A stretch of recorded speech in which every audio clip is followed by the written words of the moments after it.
So what's up guys? Good morning. For today's video is meron tayong bagong pet. May halaga na naman tayong bago.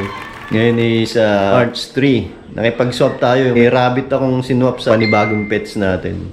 So tingnan nyo, ang dami kong pets. Panibago na naman. May bago na naman tayong pets. Dami nila. Kung napanood nyo yung video ko doon sa San Vicente, yung may dala akong rabbit doon na 6 na piraso. Nakapalit niya yung rabbit na 4. So, binayaran sa akin yung rabbit yung kalahati. Tapos yung kalahati yan. Yan ang pinalit.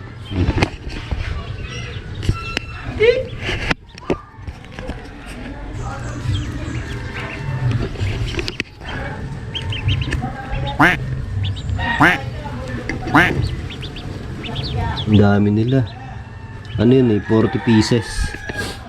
40 pieces, hindi ko alam kung mabubuhay lahat yan. Kasi talagang may namamatay, hindi nabubuhay lahat yan.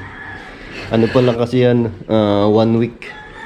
1 week pa lang daw yan. Sabi nung kapalitan ko, kaswap ko doon sa rabbit.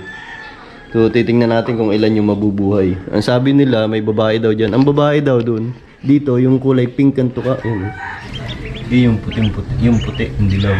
Pag maitim yung tuka, lalaki daw yun. So titingnan natin, gusto ko kasi maka ng itlog niyan. Paiitlogin natin yan.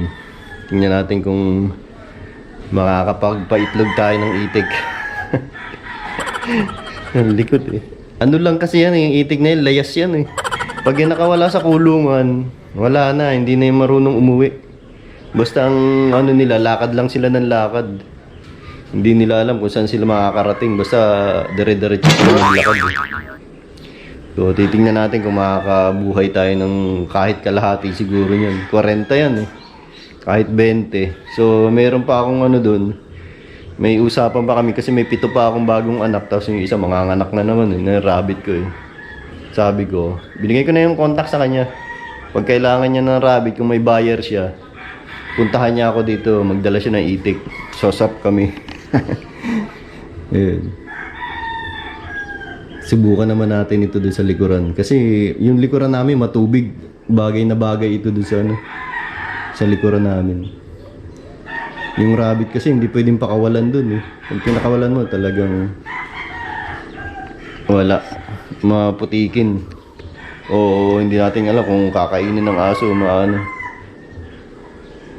So ito, pwede talaga ito doon sa likuran namin dahil matubig doon Pag naglakihan niya, kayang-kaya.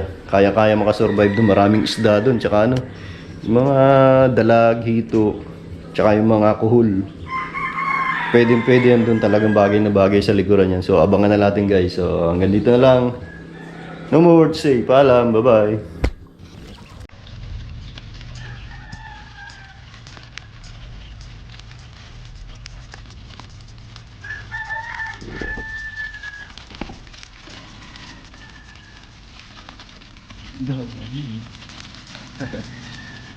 Dami nila.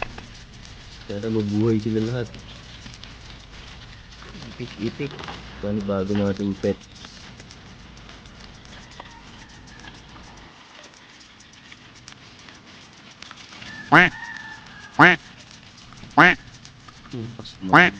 Gumain na itong itong tuka. Ayan,